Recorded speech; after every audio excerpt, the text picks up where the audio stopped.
think of this as a tease for an upcoming segment I'm going to do, because I've been part of the research hole I was telling you guys about was that I had some unanswered questions about a few things that were bugging me. Little stuff I remembered from during the Trump administration that stick out. Like, for example, that if you time out when Hamas decided that they were going to rope a dope Israel and pretend to be working with them and then launch this attack, you can bring that back.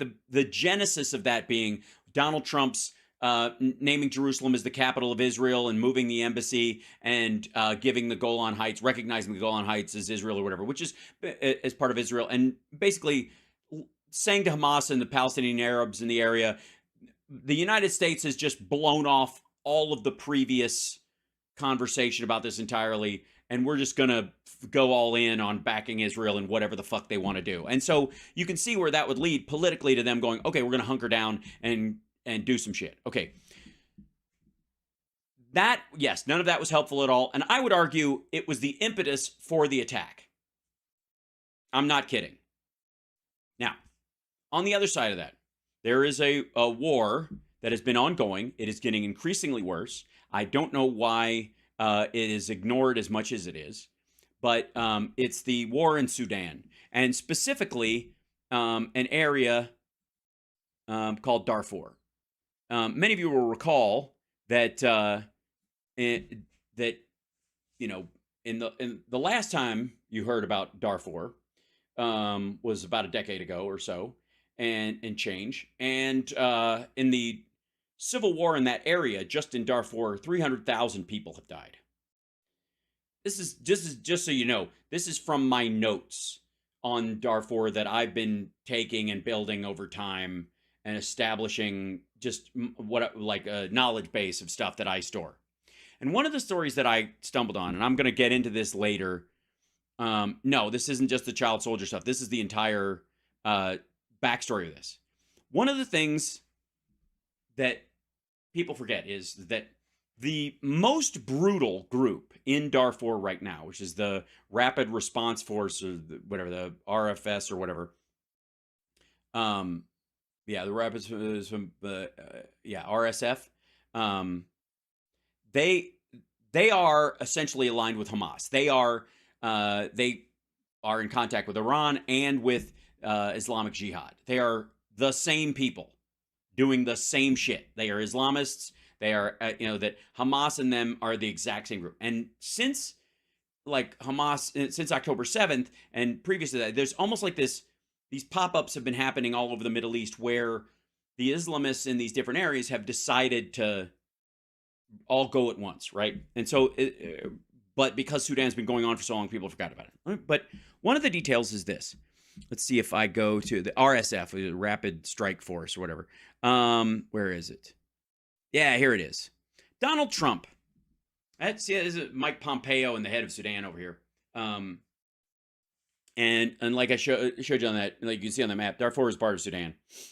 Donald Trump removed Sudan from the list of state sponsors of terrorism in 2020, a year after one of the worst atrocities they had, in a series of atrocities. And he did it in exchange for $335 million in compensation for people who were in the U.S. Embassy and I suppose part of the embassy itself in the bombing of the two U.S. embassies in 1998 by Al-Qaeda.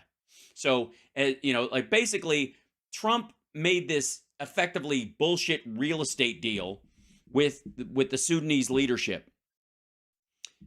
The year after the leader of Sudan, who was terrible, was tried in the International Criminal Court, was deposed. And since then, his two main generals have taken over. And the civil war that's going on right now is basically between those two guys vying for control. And the RSF went from being sort of a regular arm of the Sudanese government and turned into the Hamas of Sudan. That makes sense. That's effectively what they're doing. And everything you saw Hamas do on October 7th the RSF is doing across all of Darfur and has been doing it for years, but for months lately. Since April, it has been just nonstop. Like every gory, awful, terrible side story you've heard about how Hamas has treated, the pumpkin farmers from Thailand who were beheaded, or the woman who was dragged from the music festival, or the 250 people that were shot there, or the hostages themselves, or the bodies, all that shit. That has been happening constantly in Darfur for months. And like that story, and it was bugging me about like the timing of it and what predicated the current situation in so many ways. And one of the things that struck out was this story was that under Donald Trump, the U.S. removed Sudan from the terrorism blacklist in return for $335 million. And that was it. $335 million that's going to go to the families of the people who were at the embassy and the cost of the site itself. And then, you're off the terrorism watch list. That was when Sudan had already been normalizing relationships with Iran, and they became a conduit starting with this, to Hamas. Islamists getting Iranian money and sending it to Hamas through Sudan is just one of the other pathways that opened up for Iran to finance what happened on October 7th through this area. And by dumping Russian guns all over the fucking place. Because if you look at some of the horrifying footage, and I've seen far too much of it in research for this stuff over the last couple of months, they're all AK-47s. What is the terrorist list anyways? It's for state sponsors of terrorists. Those are states that provide direct payments to terrorist organizations. Cuba, Iran, North Korea, and I forget what the fourth one is right now. But Sudan was the fifth on that list. And they were removed for the neat little price of $335 million and became immediately a conduit by which Islamists could get arms, both make money in the arms trade and send stuff to other Islamists in the area, including Boko Haram and others, but specifically Sudan or Hamas. It seems that Donald Trump's slapdash bullshit approach to Israel specifically was the bend point on a lot of this stuff, especially the giving of the Golan Heights and the recognition of Jerusalem and all that shit, and then just like it meant nothing. There's not going to be fighting, and they were like, okay, fuck this, we're knuckling down, and this is going to be the thing. This is going to be And look at Pompeo standing there like a fucking grinning dipshit. I got $335 million dollars when the United States could pay that out to our embassy employees as part of a budgetary extension at some point, call it a fucking day, and not have to remove these guys from the terrorism blacklist, which a couple of years later, the whole place is awash in guns and bombs and militias, and it's a horror show.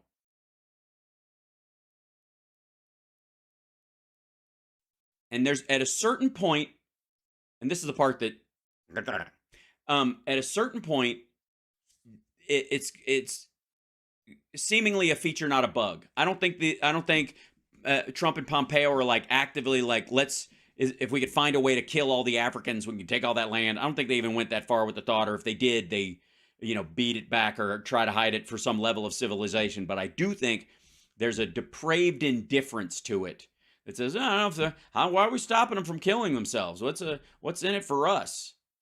If they wipe each other out, it's probably better off for us, I guess. I don't know, maybe.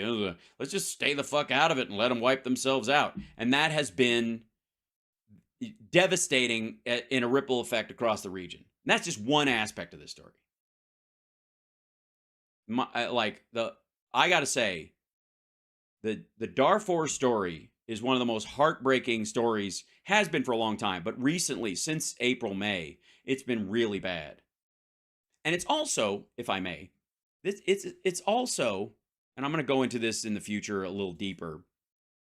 It's also how you know that Chink and all those other folks that are arguing for Palestinian freedom, and all the people are, even Rashida Tlaib in that crowd, how they're just full of shit.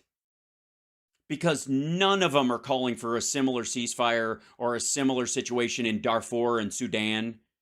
They're not out there every day. And the bodies that are stacking up, men, women, and children, the sexual violence, all the stuff is an order of magnitude higher than anything that has happened in the Israeli-Palestinian conflict, even since its inception. More people have died in Sudan and in Darfur and in South Sudan as part of this civil war and this back and forth in the last decade and a half than have died in the entire conflict around Israel since its inception. Syria, yes, Syria is the fourth country. Thank you, DB Golding. Yeah, they were the other state sponsor of terror and still are. No problem. Thanks. Oh, that's funny. The thing thought I said its name, not the country Syria. That's awkward. They don't sell a lot of home pods in Syria, I'm guessing. Yeah. That's why I never give Alexei Navalny any Amazon digital items. Anyways, so yes, it's one of the least reported stories. And it is fucking brutal. It's the bombs in the dense population, even in the Palestinian territories, isn't coming anywhere near it because the people have largely broomed out. That's another story. It's what I would call the first annual Gaza sausage fest storyline that I kind of pointed out, which has gotten worse in the news coverage over the last little bit. But there needs to be more attention on Darfur. The UN itself is distracted in its own dick-wagging contest about how much more anti-Israel they can be, or how like artificially supportive they can be of the Palestinians, which they fucking aren't. Or they would insist that Egypt, Lebanon, and the and the other surrounding countries would take in some of these folks during the Hamas war, but they're not. They don't care. And Syria wants the Gaza Strip, so it doesn't want the people to leave and be able to be put back in. They want effectively Israel to be pushed to the edge of killing the Palestinians in the Gaza Strip so that they can eventually have it and claim it as their old land left over from that shit. There's like the real estate back and forth about this shit is super obvious. And the idea that most people think Jordan is a country that outdates all these other countries when it was formed in 1949 is ridiculous. One more thing. This is kind of related to this. Let me see if I can. There you go. Politics and the thing that'll do. And I just have way too many notes because I'm a crazy person. Yeah. So this is a little thing. I've been gathering these stories in the last couple of days, and you've seen a couple of them, but I call it the first annual Gaza Sausage Fest. And there was this one. Yeah. I'll show you an example. One of the things that you hear, and one of the things I think it would motivate people to care more about this, is women and children and innocent civilians being killed in Gaza, and the recognition that that is what is happening. Okay? I absolutely agree that you show that to the world, and it's heartbreaking, and it will motivate them. Increasingly, though, because Israel is telling people to get out, and they're providing a humanitarian corridor and the daily 4-hour pause of fighting so that they can do stuff, that people are getting out. And the vast majority of footage you will see that involves women and children are them gathering at the Egyptian border, right? That's that most of the footage. Look at it and don't judge what I'm saying. Just go look at what you're seeing on the news feed that's current, and you will recognize. And one of the things that I think keeps coming back, and let me show you this real quick, and then I'm going to let you guys go because I just think it's fascinating and something to watch out for. And this goes to my whole idea of like the third or fifth the third or fifth paragraph being the yeah but, okay? Always important to recognize that. This is now happening in picture form, and I'll show you. Okay, so this is from a story from the Washington Post called Israeli Soldiers Search Gaza's Shifa with scant evidence of Hamas, the Washington Post. Okay, so they found the kit and all that kind of stuff in the hospital. There's a compound around the hospital that is several medical buildings. It's not just the hospital. And so the tunnel in is more than likely in one of the buildings that has snipers' nests in it. If you look at any of the pictures of the hospital, people show you the outside of the hospital.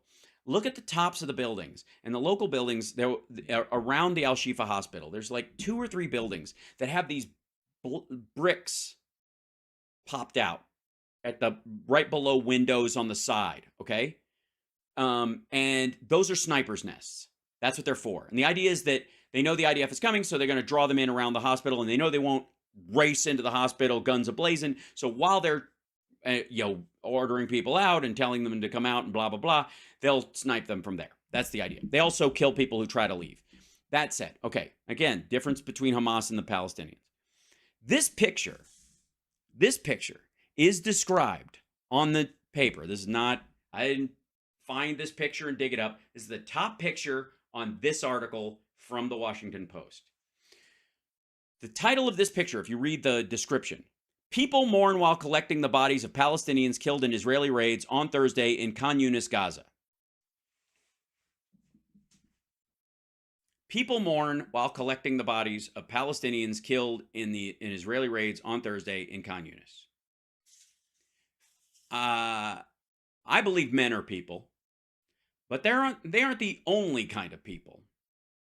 And in this particular picture, this is Hamas fighters mourning a dead Hamas fighter. That's what this is. This guy is wearing a fucking UN vest.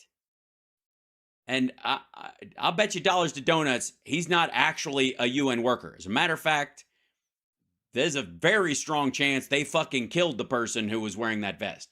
But specifically, this is not a bunch of random Gazan civilians mourning the death of a random human being.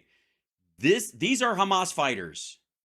This is, let me see if I can, hold on. I'll see if I can drag this picture off real quick. Where'd you go, you rat? Can I? No, I can't. Yeah, I'll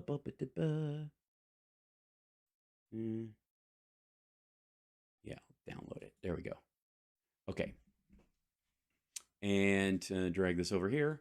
And I'll put it in pictures so I can blow it up for you. Yeah, okay. So save. There it is. Okay. Now I'm going to open this picture for you real quick. And again, this is not to take away from what the Palestinians are going through, what it means to be, in this situation on their behalf. Like, none of that. It is crucial that why is this picture not doing? Why does it not want to do? Okay, hold on. I'm going to open up the article itself. Give me a second. I'll pop it open in here, and then I'll be able to drag it out. There you go. Yeah, okay. So here's and they changed it, by the way. This is the updated picture. Still, this is them. People collect the bodies of Palestinians killed in Israeli raids in Khan Yunis on the Gaza Strip. This is the swapped out picture. This is the one they originally had. This is the one they followed up on. Now, still, that is a guy. This is a boy. This is a boy. This is a boy. These are men using young boys as runners in a war. There they are. So this is the other picture of it. And by the way, still the caption. People mourn Thursday while collecting the bodies of Palestinians killed in Israeli raids in Khan Yunis. Whether or not that's actually them or not is anybody's fucking guess. Hold on. Open it with photos. I think it can open. Let me see. Does that picture not want to open? It's weird. Oh, it's listed as a video file. You jerk. Save image. All right, I'm going to try and save this on something. Hold on.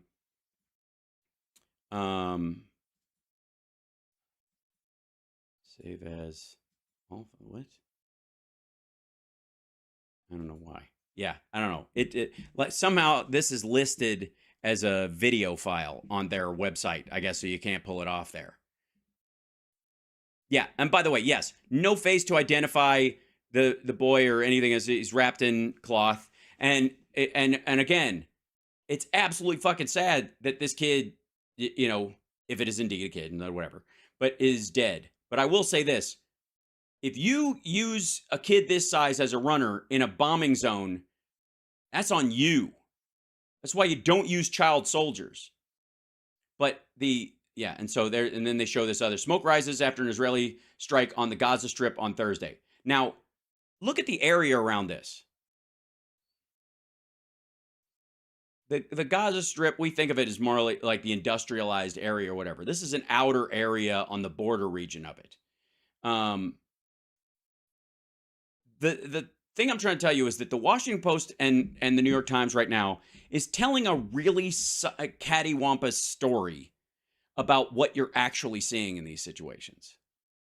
And it is crucial to recognize that and to not let your empathy be weaponized and turned against you and not see a balance of the conversation you're having. Again, people collect the body. No, men collect the bodies of other men and boys that are killed in this area. Because the men are staying behind to fight and they are making a good portion of the boys do it.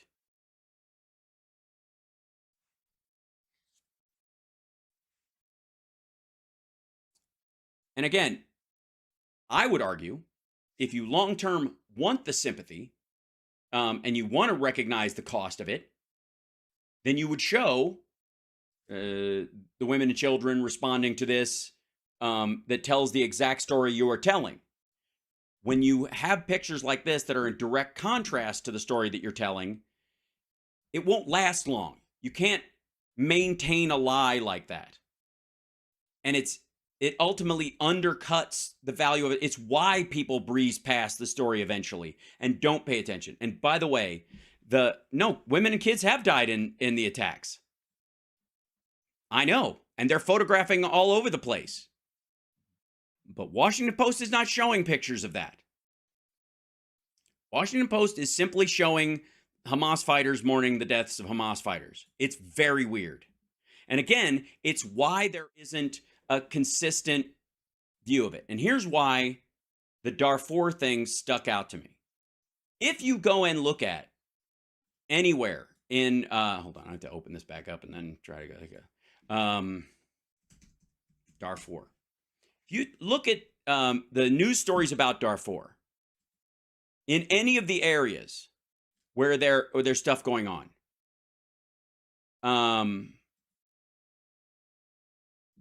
about refugees, paramilitary groups fighting, and again, the death toll on civilians in the Darfur region has far outweighed anything on either side of the Israeli-Hamas fight. Okay, completely. Every picture you will see in this, if you look into the Darfur region, looks like this. It's fucking heartbreaking. That's a woman. That's a woman. That's a woman. That's a young man. That's a slightly older man. Sudanese woman mourning a relative she said was killed by the paramilitary rapid support forces. In El Geneina, the city where she's from, they went door to door just slaughtering people. All of the pictures, there's a woman walking. Most of this is just completely fucking gutted. This is the market near, in North Darfur. This is what the Washington Post would call a bunch of I don't know, North Sudanese civilians are arguing their political position. That's the point I'm trying to make. There's a difference between these kind of shots and you're telling a story in this kind of situation, which is these are the military heads traveling around in utter comfort while this is happening. This is what I'm talking about. This is the part that should be making news. This is the part that moves people. This is the part that is indicative of the circumstance that these folks are going through. And for whatever reason, when it comes to the Israeli-Palestinian issue, and they're getting tons of, I guess, footage and photographs out of these areas, very little of it looks like this. And there's only two reasons why that could be. One, They aren't getting it because they're working with, the Hamas embedded journalists who are only letting out the pictures that the other guys want. The other reason is because they just don't think people will notice. This is what's happening in Darfur and the southern regions of Sudan is just like it's one of the things where like when I get talking about it, I get riled up about it because it just is going on under the radar. And what really stuck, it was I in following that kind of Trump allowing Israel to take the Golan Heights and Jerusalem and the embassy. You can directly track what happened with Hamas to that, and you can also directly track Trump and Pompeo taking Sudan off the terror watch list and just going fuck it, we don't really care, throwing the whole thing to the wind to this situation that's happening right now. These kind of decisions do matter. And yes, the Wagner Group is involved in Sudan, but they're more involved in stealing gold from North Sudan and Darfur and sneaking it into Chad and like just the surrounding countries. They just kind of ferret it out. They're just stealing from Sudan during the war. They roll in, guns blazing, and just pack shit in and fuck off. It's really awful. As a matter of fact, you could argue that Prigozhin and the Wagner Group were financing some of the Russian war machine in the beginning by the gold they were stealing from this area. So yeah, I like Donald Trump's laissez-faire foreign policy attitude. Just like he got rid of the cops program that Obama and Biden put in to help police stations broom out the Derek Chauvins of the world. He just killed it because it had Obama's name on it. 2 years to the fucking day, Derek Chauvin is on George Floyd's neck. He gets rid of the pandemic response team, right? He just says, yeah, I don't like Obama's, preparing for a fucking pandemic. Fuck them. Fires them. 2 years to the fucking day. COVID rolls through. And he's got no plan to fucking deal with it. He and Pompeo do this slapdash horse shit with Israel, trying to suck up to fucking Netanyahu, who's an absolute bastard, and just shrugs it off. Yeah, we're going to move the embassy. It's Jerusalem, but fuck it. Let's just call it that, and we'll give them the Golan Heights because that's what we think. And like, think about it as as real estate, like it's a fucking golf course, and it triggers this smoke them if you got them in the Arab world where they're like, oh shit, this is the end. They're just going to fucking kill everybody. They're just going to let Israel off the chain and support them in whatever they want to do. So we might as well dig in and plan to murder everybody. Sudan. Take Sudan off the terror watch list in exchange for $335 million. A couple years later, the slaughter starts anew.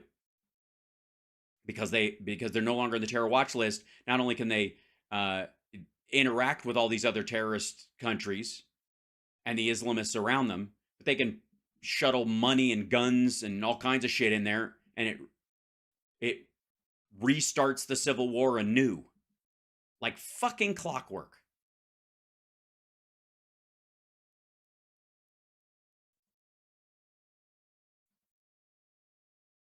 There is a direct tie between Donald Trump's choice of Mike Pompeo and his absolute bullshit slapdash foreign policy to most of the awful shit that is going on in the world right now. And that's why who's in office fucking matters. Fuck, Trump teed up the Russia-Ukraine invasion. Basically letting, Putin know that, we'll do everything we can to undermine NATO and know that we're on the back foot and probably have one foot out the door and fuck it anyways. And, if you manage to do it fairly quickly, nobody's going to expect it. So jump right in there and do that shit. We'll never know if that asshole ever intended on getting out of Afghanistan. He said he wanted to stay in Bagram. I don't know how the fuck you get out and stay at the same time. So where was that plan coming from?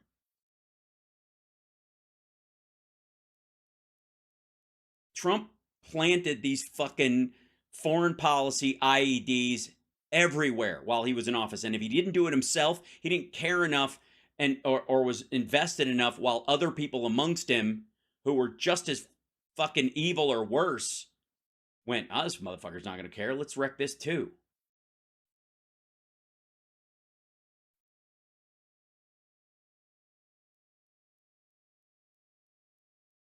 Other than that, I have no opinion. I love you guys. I'm sorry if I got into too much of a bummer about this stuff, but following that chain of evidence that connects Trump's foreign policy to a lot of the shit we're going through right now, and then anybody would go, I don't know, Biden, Trump, is there really a difference? I don't care. Fuck you.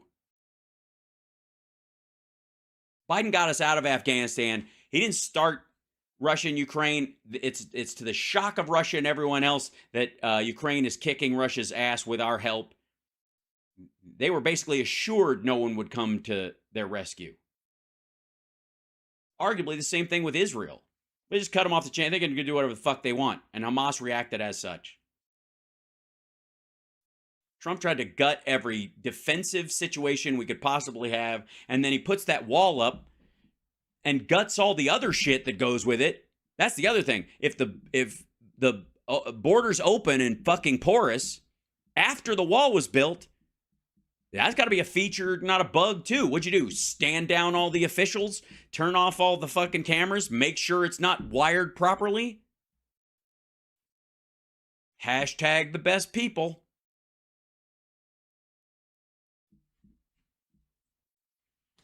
I tried to find a TYT episode, considering our conversation, watching Shmuley and Cenk yesterday, where TYT talks about Darfur. I found one. It was 13 years old.